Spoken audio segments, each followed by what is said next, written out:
तर अजित पवारांकडे भाजपच्या भ्रष्टाचाराचे पुरावे होते आणि ते स्वगृही येण्याच्या तयारीत होते असा दावा करत अजित पवारांचा विमान अपघात हा ऑपरेशन लोटसचा भाग आहे का असा गंभीर आरोप ठाकरेंच्या शिवसेनेचे खासदार संजय राऊतांनी केलाय।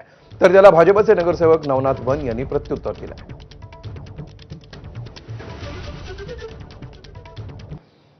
अजित पवार हे भारतीय जनता पक्षाला सोडून परत शरद पवारांकडे आले असते तर तो भारतीय जनता पक्षाच्या ऑपरेशन लोटसचा सगळ्यात मोठा पराभव ठरला असता। त्याच्यामुळे अजित पवारांचा संशयास्पद विमान अपघात हा सुद्धा ऑपरेशन लोटसचाच भाग आहे का असा लोकांनी प्रश्न विचारलेला आहे। ऑपरेशन लोटसचा भाग आहे का तो? इतक्या निर्घृण पद्धतीने देशात राज्यकारभार सुरू आहे।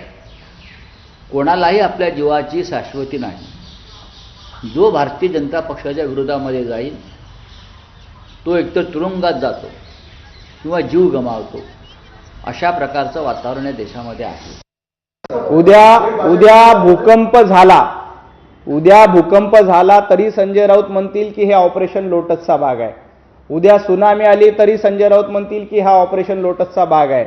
उद्या पूर आला तरी संजय राऊत म्हणतील की ऑपरेशन लोटसचा भाग आहे।